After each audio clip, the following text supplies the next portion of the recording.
What are we talking about? Right and wrong. Come on, man. What are we talking about?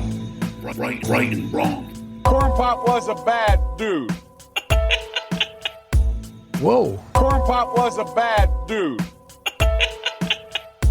Whoa. Come on, man. What are we talking about? Right and wrong. Come on, man. What are we talking about? Welcome to Right and Wrong. This is the show where we try to wake up the woke by talking common sense about the issues of the day. I'm your host, Brian Ruka, and with me as always is my man and yours, producer Juice. He's known around the world as the Truth Box because he loves truth and he really hates lies. Truth, what do you have to say to the Right and Wrong audience this week, my man? It's a vow, and it says, look, I know that you're trouble. Me too. So we won't leave, no matter what happens. Well, that's a hell of a vow, but that's why it's a vow, right? That's why you take it in front of a bunch of people. That's why it's supposed to be a sacred act. It's like, what's the alternative? What's the alternative? Everything is mutable and changeable at any moment. Well, go ahead. You live your life like that and see what you're like when you're 50. Jesus, it's dismal. 2 or 3 divorces, your family's fragmented, you've got no continuity of narrative, and it's not good for the kids, not by any stretch of the imagination. And so it's a form of voluntary enslavement, I suppose, but it's also equivalent to the adoption of a responsibility. And there's more to it than that. If you can't run away, then you can solve your problems. Because it might be, okay, well, I'm stuck with you. So how about we fix things? Absolutely. Well said as usual. Great job. Keep up the good work there. Well, today we'll be talking about how House Republicans passed a bill that would nationally protect women from having to compete against men in sports without a single Democrat voting for it. Meanwhile, the state of Washington passed an insane bill that's restricting a parent's right to raise their own children.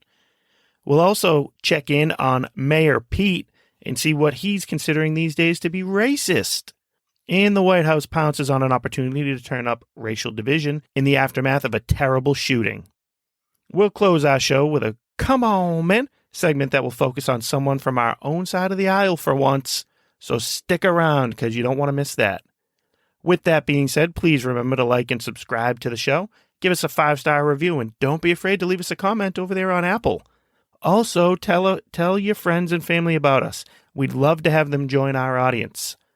And now, it's about that time in the show when we get to welcome in our good friend, Mr. Ric Flair, because it is showtime, baby! Woo!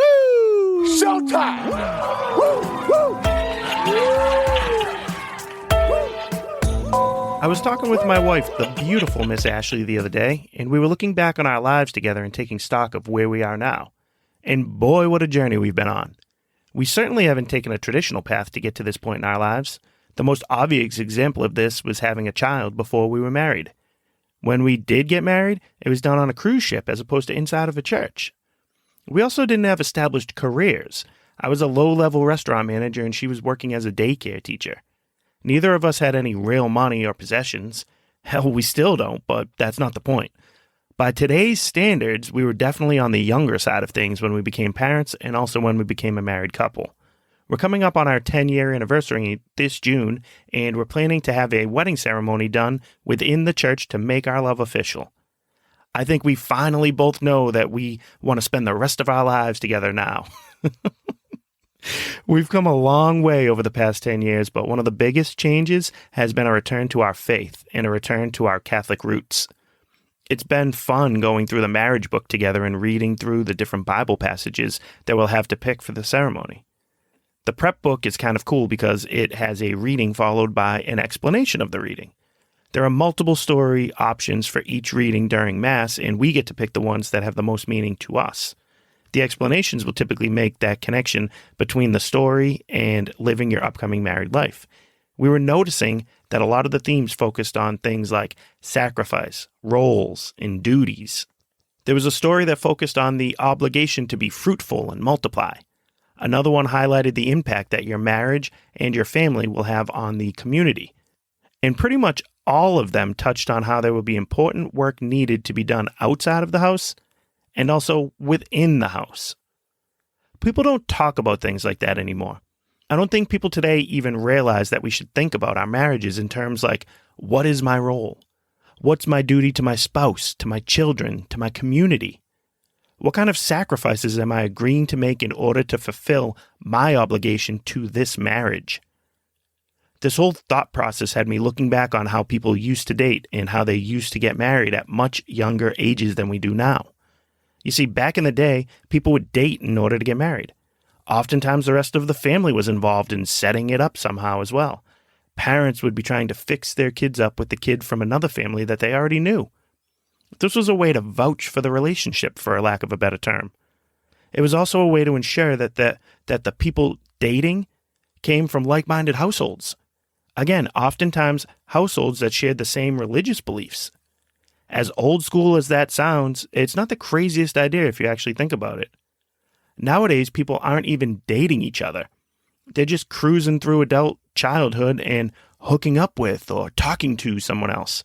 Usually not even exclusively, and definitely not with an eye towards marriage. What changed along the way? Why has our culture gotten to this point? The simplest explanation is that we're all selfish.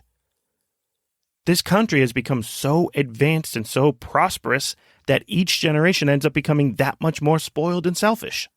Think about it. We live in a world where adults in name only are in their mid to late 20s complaining about adulting. When they use the term adulting, they're talking about paying bills, going to work, or cleaning up around their house. It's easy to look back on that age group and cast judgment from where I am now in life. I get that. I was an immature, complete knucklehead in my 20s too. I had no ambition, no direction, and I was spoiled. You know what changed for me? You know what was a huge wake-up call? Becoming a father. My wife and I were given a huge slice of reality, and it forced us to start growing up real fast. Know what the first mature adult decision was that we made? We decided to not murder our own child. And honestly, the thought of an abortion was never once even considered or thought of. Me and Ashley ended up growing up with our son. We matured through parenthood. Our marriage grew as our family grew. Me and her developed together, and we built a family and a life together. It's something that we look back on and feel like we were able to accomplish together. But think about what the popular belief is these days. I feel like the world wants you to believe that the way to go is to focus on your own career and your own wealth and your own life before ever thinking of settling down and getting married. Most certainly before ever even thinking of having kids. People these days avoid growing up, avoid getting married, and avoid having kids for as long as they can. They avoid so-called adulting because our culture allows them to. In fact, we encourage them to. Don't know what you want to do for a living? No worries, keep taking more classes. Can't afford to pay rent while being stuck with massive student loan debt? No worries, live with mommy and daddy until you're 30. Got pregnant and have no clue how to raise a baby because you still haven't figured out how to care for yourself? No worries, just have an abortion. How many of the people that had to move back home because it's too expensive out there also have car payments and iPhone 14s?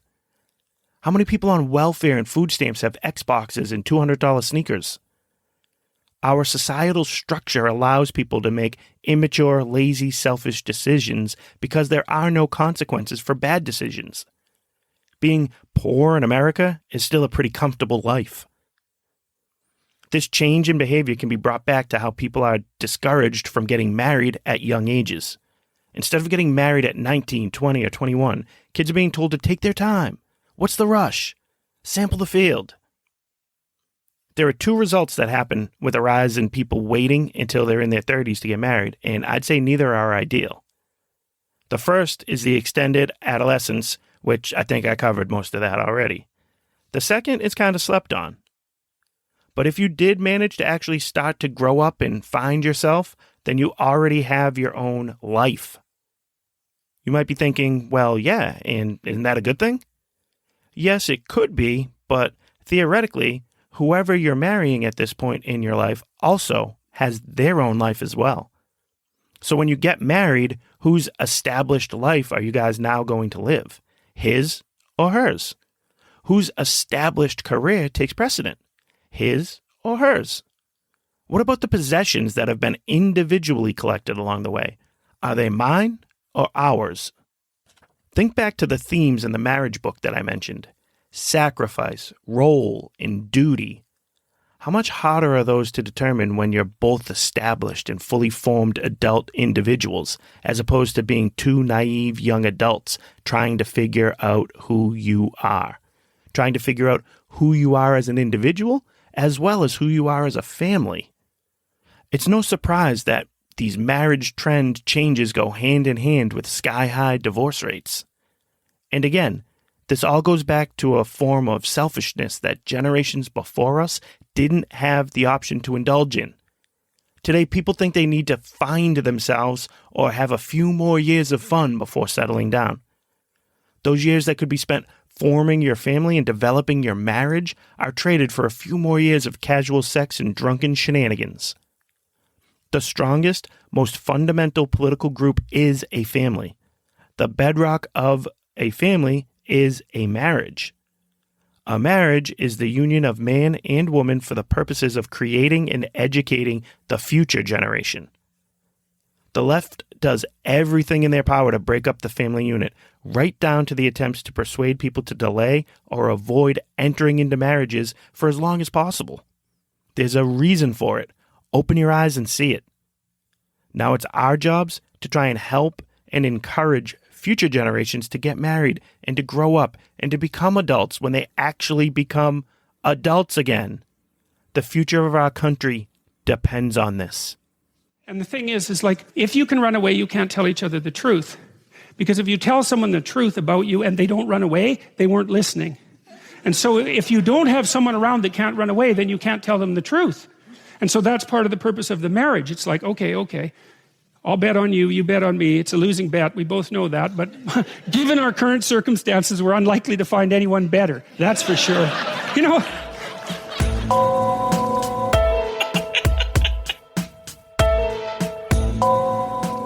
All right, ladies and gentlemen, so it is that time in the show where we're going to focus in on our rights and wrongs of the week. So let's jump right into the topics this week, huh, Juice? What do you say?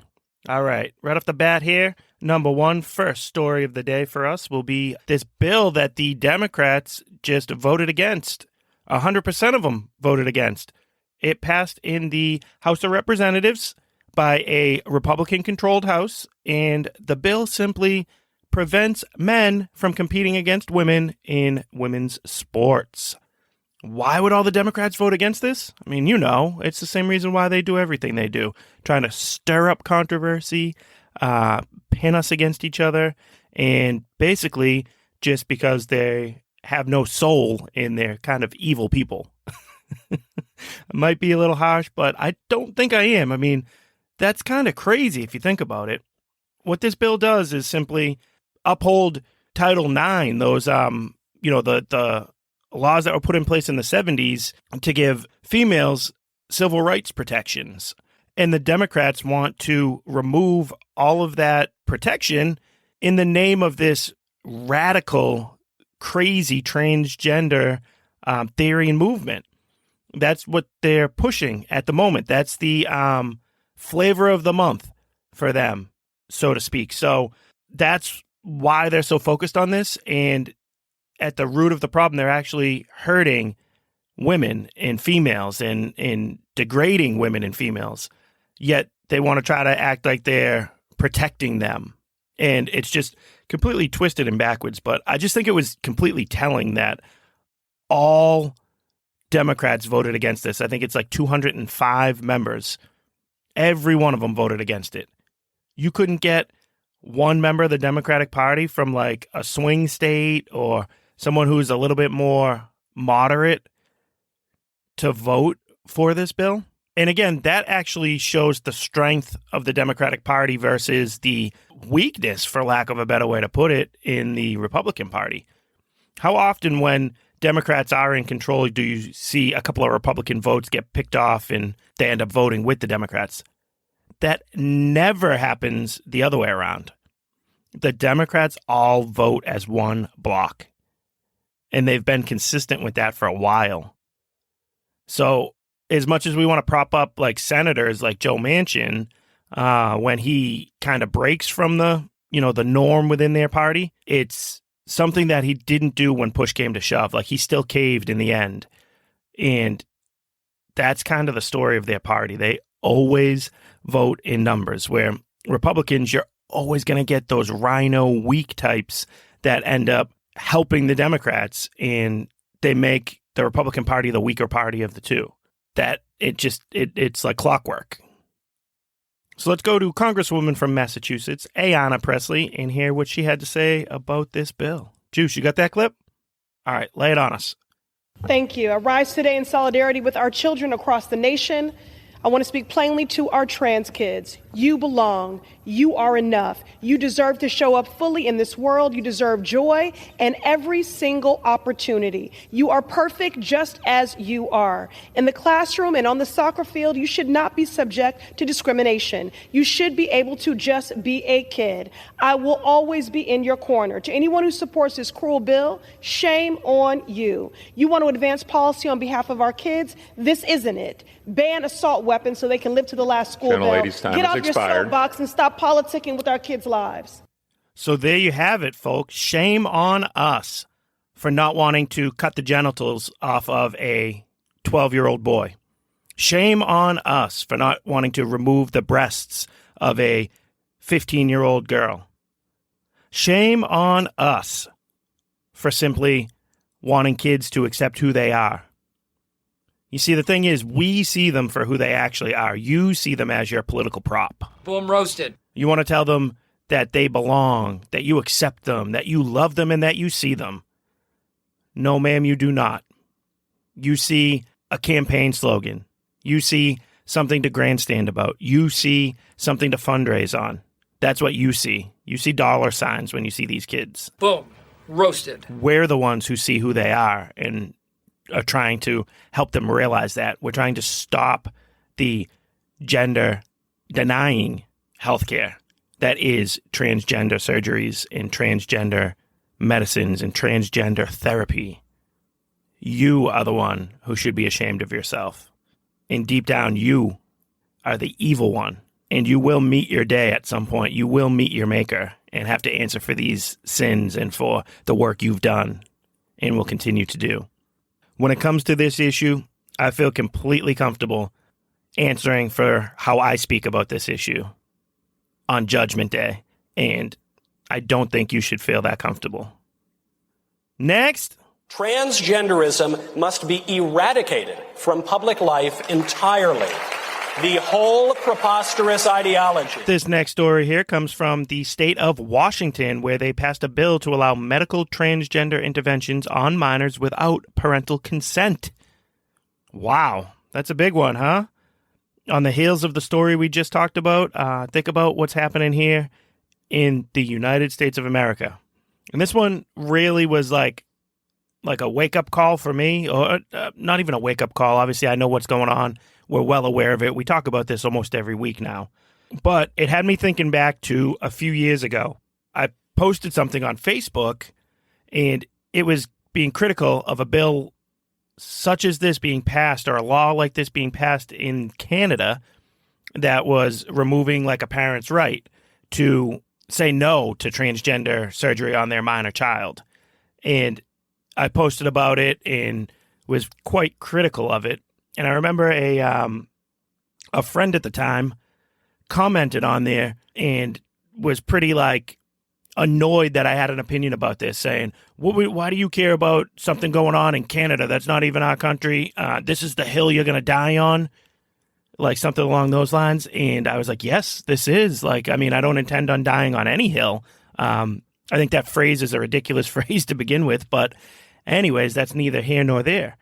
But my point being, if this is happening in Canada, it's not far or it's not long until it's going to happen here as well. And just because it's happening across the border doesn't mean we should just be okay with it and accept it. It's crazy. So that was my response to the situation. And lo and behold, just a couple of short years later, now that's happening in one of the states here in the United States of America. So what happened in Washington? I'm going to kind of read through a story here that I have from foxnews.com. The bill is called an act relating to supporting youths And I'm going to sift through here and read to you guys from this.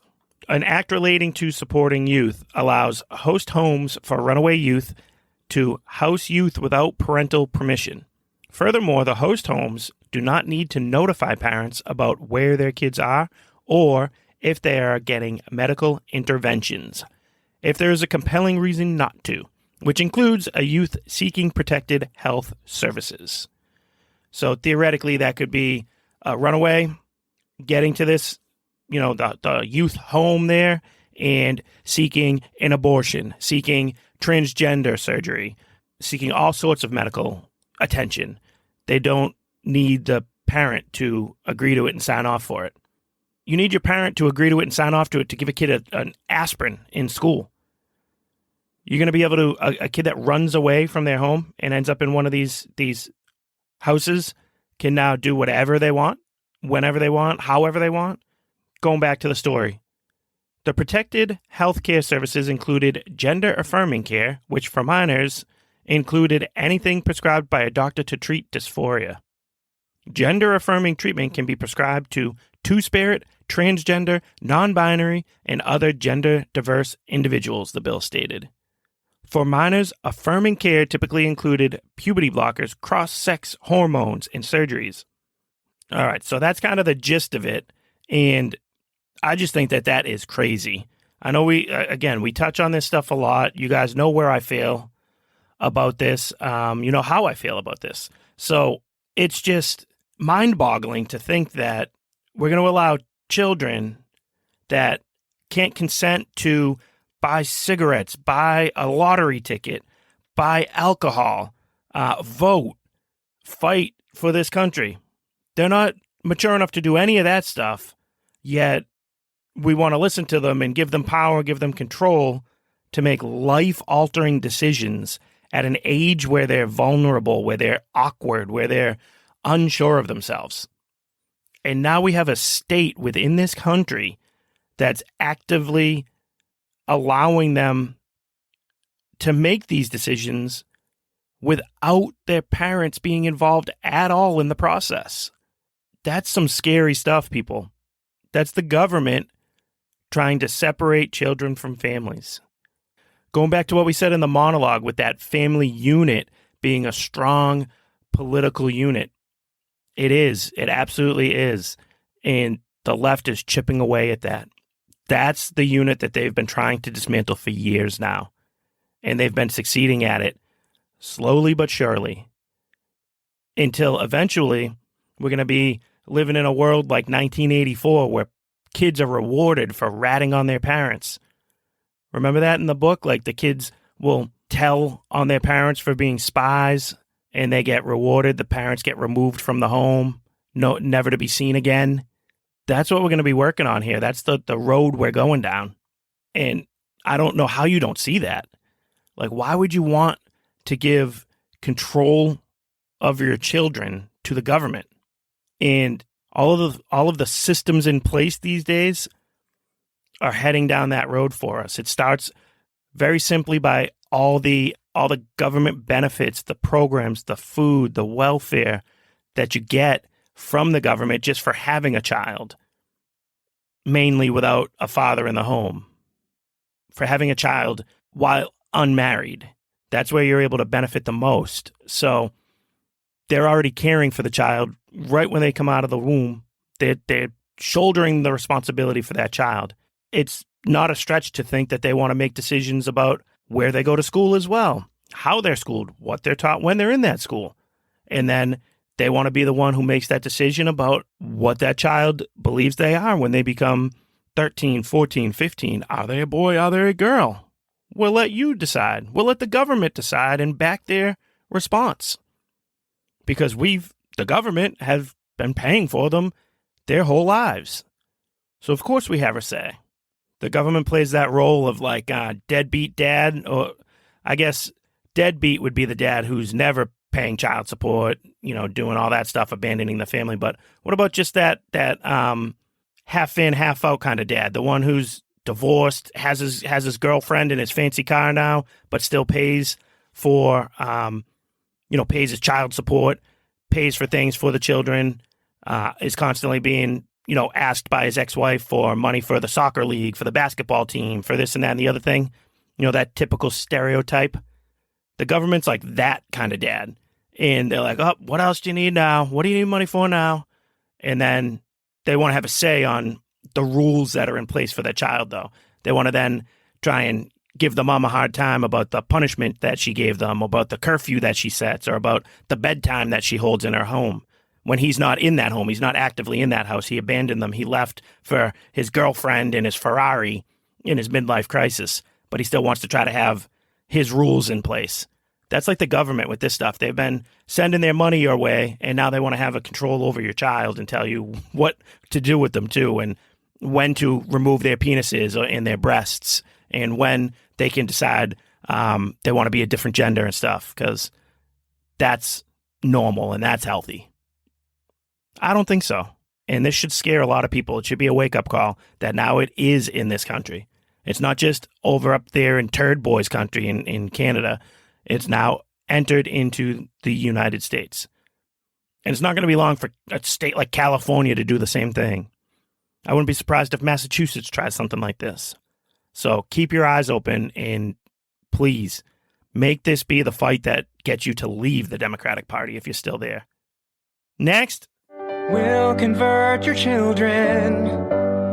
Happens bit by bit, quietly and subtly, and you will barely notice it. So this next story here, we're going to go to America's favorite mayor, Pothole Pete, Mayor Pete, and wonder about what's going on with the transportation secretary, because Lord knows we always need to know what's going on with America's transportation secretary.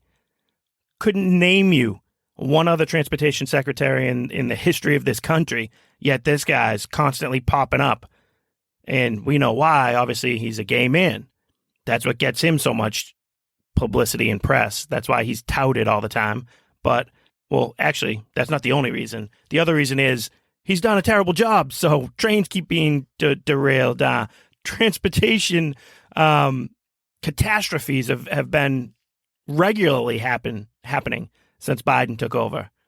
Food shortages, all that type of stuff, because we can't keep things moving. We can't keep our transportation under control here in the country, and this man's responsible for it. So he did an interview with race baiter Al Sharpton, and it was an interesting conversation, and let's hear what Mayor Pete had to say about the road designs in this country.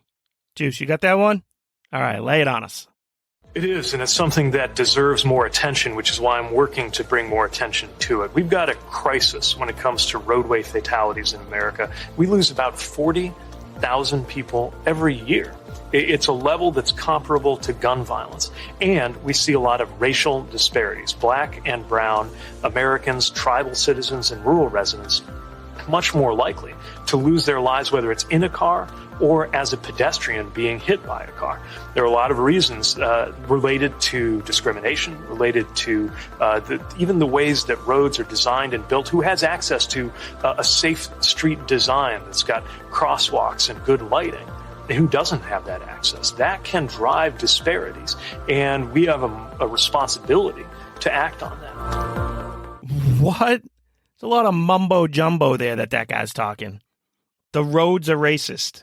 That's his point, right? That's the gist of his argument. Roads were designed with racist motives involved. So where you put that crosswalk has to do with how you feel about black people, white people, Spanish people, Asian people. Who knows with this guy? Native Americans. And when did the term all of a sudden stop becoming black and brown people? Why they always say that now? It was always just black people. So I don't know. That one is just, you hear it every single time any race discussions come up. Oh, the inequities between black and brown people, the disparities within the black and brown community. Like, enough already. They're just trying way too hard to stoke racial division. They're at the point now where it's not enough to claim that anybody that voted for Trump is a super ultra mega racist, but now the very road that you drive on is racist by design. That street light where it was positioned had racist ulterior motives to it. I mean, what's he trying to say? In a black community, you press that button for the crosswalk thing and it doesn't pop up enough? Or is he kind of thinking along the lines of Creed Bratton from The Office? You press that button and it shows the crosswalk thing is white, so it's racist. The little animatronic thing that tells you can cross. Remember that one? Oh man, is it like bad to be referencing The Office at this point? Is the show been off the air too long now, where they don't play like they used to? But remember that time they had the complaint jar, and there was a complaint that said, "Why is the bathroom whites only?" And they were like, "Huh?" when they read it, and Creed was like, "The man on the door is white," and it was just like the men where the cutout is standing there on the door, and the women has the cutout on the door. They happen to be painted in white, so that was his point. I always find that one pretty funny. It gave me a good chuckle. But is that what's going on with the roads here? You press the crosswalk thing and it lights up with a white cutout, so it's racist? Or what about the crosswalk itself? It's actually painted white. So is that telling the black and brown community that they can't walk on that? It's for whites only? Is that what he means? This guy's absolutely ridiculous. He is in his position to do what he just did in that interview. He can kind of speak well, somewhat articulate. The beginning of his response was kind of like Kamala Harris a little bit, where he repeated the thing and said it in 3 different ways without saying anything. But then he kind of caught his groove when he got into the racial elements of things. But, he looks good in a suit, can carry himself well, and do an interview like that, no problem. But actually handle a crisis, actually do his job, nope, no way, not happening. But that one I had to share that with you guys, because where is the world coming to now when our roads, by their very design, happen to be racist? Next. We just defer to Mr. Mr. Brown. All right. Okay, first test. I will not call you that. Well, it's my name. It's not a test. Okay? All right. And this last story is going to touch on 2 separate stories that, in my mind, are the exact same thing that happened. And we'll kind of figure out how they were covered by the media and notice the difference there. And it kind of works perfectly on the heels of the last story we just talked about. So I'm sure by now you guys have all heard the name Ralph Yarl. That's that young black man who was shot twice for ringing the doorbell of a deranged 82-year-old white man. Huge story. Absolutely disgusting act by the homeowner. If someone rings his doorbell and he simply just shoots through the door for his doorbell being rung, that's crazy. That's kind of nuts. And rightfully so. People should say that. But that had the elements that really gets the national news media all excited and amped up because they could play a racial narrative with it. The man who was shot and who rang the doorbell happened to be a black man. The man who shot him for ringing his doorbell was an 82-year-old old white male. So there you have it. Black men in America just simply aren't safe. They get shot for ringing the wrong doorbell these days. Ralph Yarl's parents, family, have been invited to the White House by President Biden. President Biden specifically has spoken about this issue, or not issue, this incident. Now, the other story that, again, I think is the exact same story, happened in upstate New York when a 20-year-old woman was shot and killed for turning into the wrong driveway while looking for a friend's house. The woman, Kaylin Gillis, was in her car when she was shot by Kevin Monahan, a 65-year-old white man, because they turned into his driveway. And it was the wrong driveway and they were leaving. The woman who was shot, Gillis, happens to be white. Therefore, no invitation to the White House. No talk about it from President Biden. In and out of the news cycle with the snap of a finger. I guarantee you we won't forget the name Ralph Yarl. And Yarl actually lived miraculously. He is alive still. So he is going to be that's going to be his job for the rest of his life. And if it is, I hope he does something good with his life. I really do. I hope he does. I hope he does some positive work. But the machine, the media, the left, they're going to try to use this young man as a prop for the rest of his life to show everybody the dangers of being a young black man in America because white people are out to kill you. And everyone's going to forget that the same week that this happened, a young white woman was shot and killed for doing the same thing that this young black man did. Both people shot by white men. One victim's black, one victim's white. And there's a reason why one of them has reached it up to the White House and one happens to just be in and out of the news cycle. And if you don't see that, if you can't see that, there's something wrong with you. Like, I don't understand how you don't see the manipulation that's going on with that. I'm not condoning either act of violence. I mean, this could snowball into the next conversation that the left loves to have that we talked about a week ago or 2 weeks ago when it talking about the guns in this country. And you know I am a supporter of the Second Amendment, but if somebody wants to argue with you about gun control and gun laws, these are two stories that they could use that are like, look at this. Two crazy people that probably shouldn't have guns, or two trigger-happy men that are shooting for getting their doorbell rung or for getting their driveway used as a turnaround. I mean, we all hate when people turn into your driveway to do a U-turn, but can we shoot them over it? I mean, we all hate getting the doorbell rung, but am I going to shoot somebody over it? No, absolutely not. So the gun control thing could definitely be a conversation that people have when they use these two stories. But what's even more of a drive for the left is the race thing. So they're going to use this story to push their race narrative first and foremost. And that's why President Unity has decided to invite this family to the White House, talk about this young man being shot, because he really wants to unify the rest of this country. Yeah, right. Give me a break. This guy's a joke. And we all know it. But so many people are afraid to actually say it or see it, or I don't know what. I don't know how you can't notice that. But we need to start in simply talking about it. Hopefully that's the reason why I share the story with you guys here. So hopefully you can look up the two stories that I talked about here. And, you know, if somebody tries to bring up the Ralph Yarl story, you can talk about how Kalen Gillis was also shot that same week by a white man for turning into his driveway. Yet the person who's probably telling you that the country's racist because of this shooting, the first shooting, I bet you they don't know a thing about the driveway shooting. It's crazy. And 2 weeks ago in Alabama, 4 black men shot and killed on a Saturday night by another black man, in and out of the news cycle. Doesn't make it to the president's desk. He doesn't invite those victims to the White House because it doesn't serve his narrative. And that's what it's all about at the end of the day. So that'll do it for the rights and wrongs of the week. Thank you so much for tuning into those. Please remember to subscribe to the show, 5-star review for us, share us around with a friend, drop a comment there on the Apple machine if you'd like. And if you ever want to email us, email the show at rightandwrong617@gmail.com.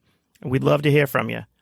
All right, stick around for the Come On Man segment of the day. That's coming your way next. And that'll do it, like I said, for the rights and wrongs of the week. Next.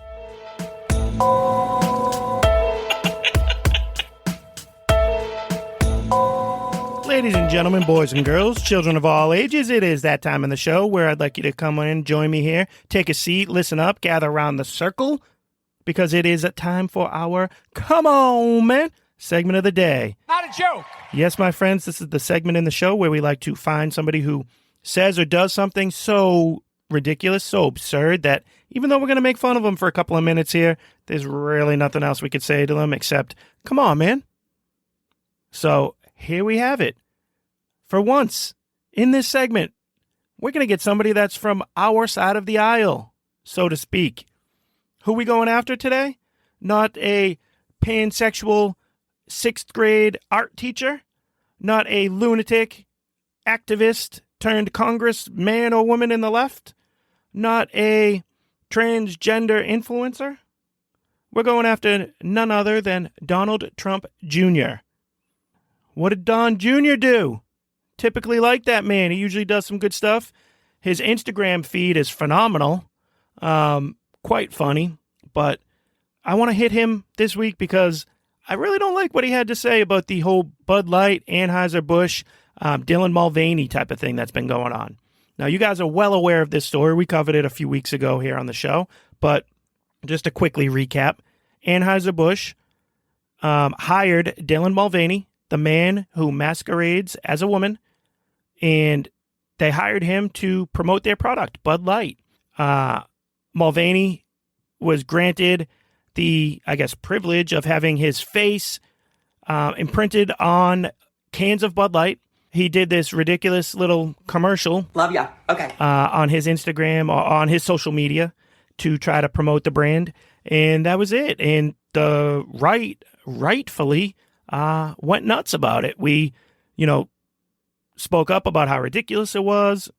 Bud Light, Budweiser, Anheuser-Busch in general, they've been facing a ton of backlash over this. They've lost a boatload of money from what I hear. The sales have taken a nosedive since this happened. We've seen videos go around from a concert with like a country music artist that typically has a line in his song that says like, fill my cooler with cold Bud Light. Mid-concert, changed the word to fill my cooler with cold Coors Light. And the whole crowd cheered him when he did it. Kid Rock put up a video where he just shoots like 5 30-packs of Bud Light. So the backlash has been real.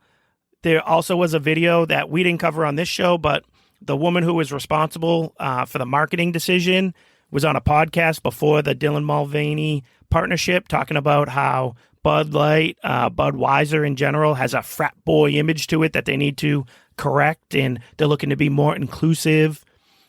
She talked about how a Super Bowl ad with a married couple, dancing while having Bud Light was the woman was the focus of the commercial instead of typically the man, and blah, blah, blah, blah, blah.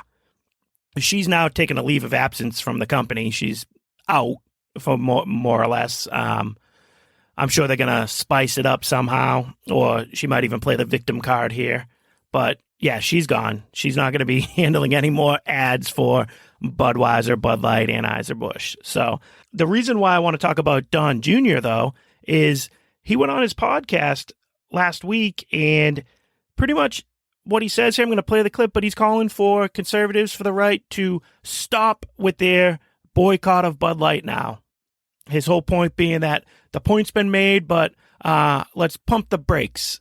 So I don't get down with that, Don Jr. I'm sorry, sir, but I don't agree with you. And let's hear what you had to say first so we can react to it. Juice, you got that clip? Okay, we've all seen the backlash that Budweiser is facing over the trans marketing scheme. Is this a one-off colossal screw-up, or is it something bigger?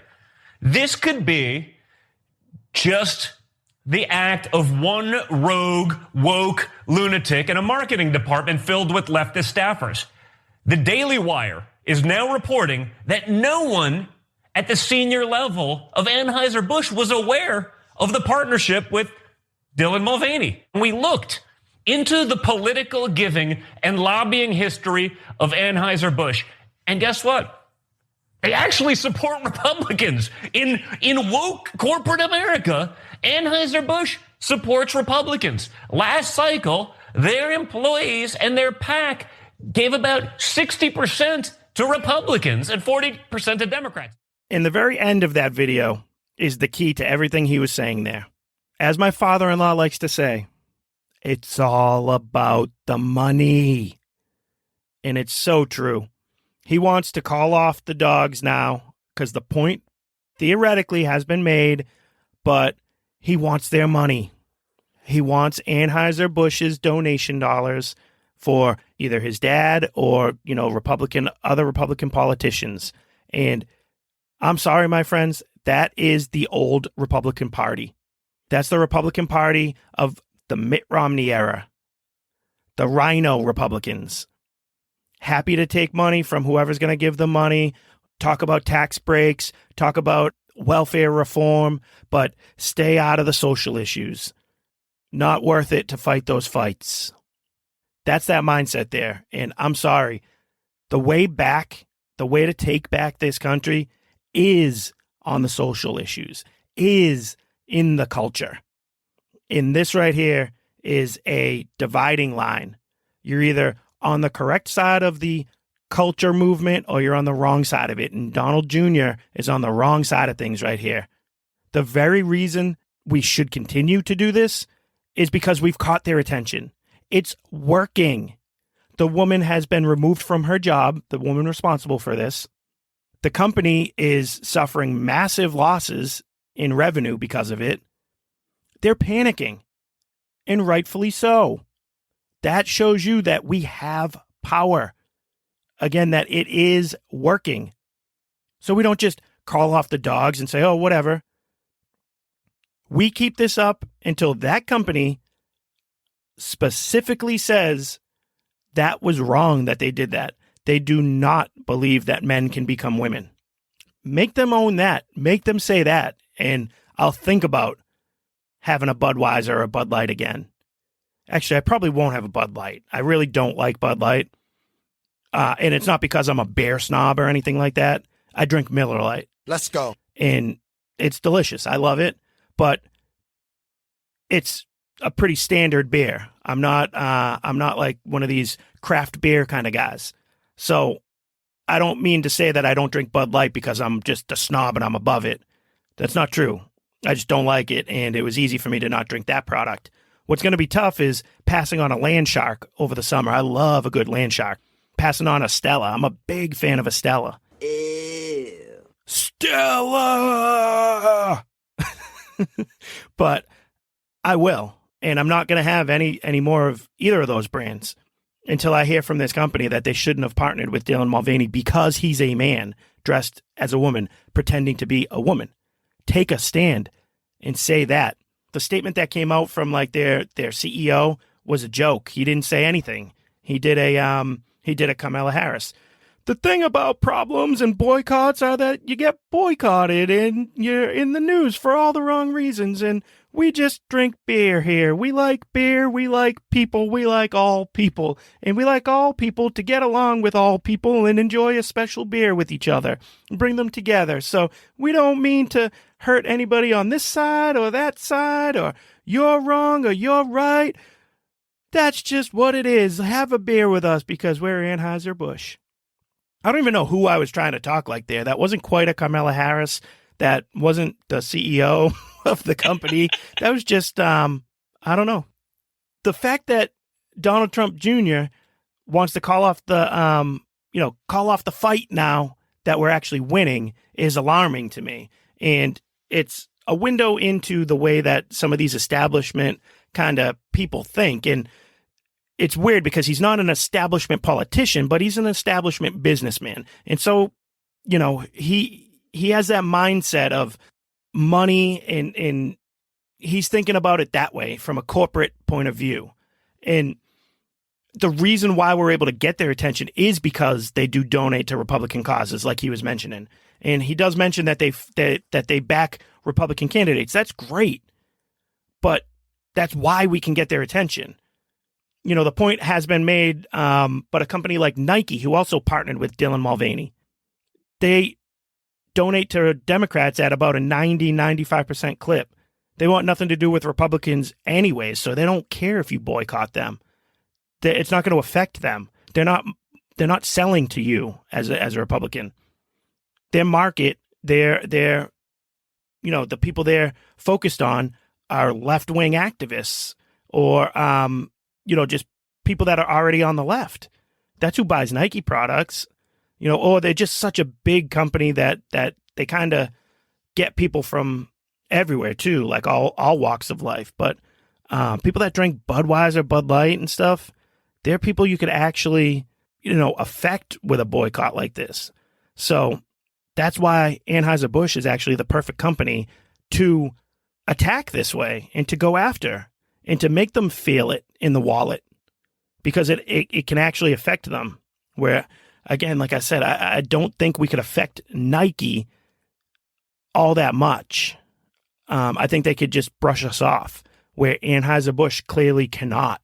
So we have to keep it up. Don't let this one die. This is one of those ones where I'm telling you, by the 4th of July, right now it's almost end of April. By the 4th of July, I want this to still be a thing where Bud Light's not being bought, where people are avoiding that brand, where people are avoiding the other brands that Anheuser-Busch sells. That, to me, will tell me that this is still effective, that we did the right thing. If we get to the 4th of July and this is forgotten about and everyone's back to normal, then it was all for nothing. It was a small window, but it shows that they just have to weather the storm and they'll be okay on the backside of it. We want to show them that this is just not okay, period. It won't be okay, and they're never getting us back unless they come out with a statement talking about how they misunderstood what was going on. They don't think that men can become women, and they're sorry for partnering with Dylan Mulvaney. Then I'll think about coming back to the brand. Other than that, I'm out for life. Real man of genius. All right, I guess I've said enough about this topic. That kind of covers my thoughts on it. So, Donald Trump Jr., you, my friend, have earned yourself one big, fat, classic. Come on, man. And that's our show for today. Thank you, folks, so much for showing up and listening to us this week. As I said earlier, please give us a like, subscribe, and drop us a 5-star review everywhere you get our podcast. And until next week, thanks for having me. The Right and Wrong Show is produced by Juice. Executive producer, Juice. Audio mixer is Juice. Hair by Skull Shavers. Wardrobe and makeup by Ashley Ruka. Right and Wrong song created by Juice. The Right and Wrong Show is copyright 2022 from Brian Ruka.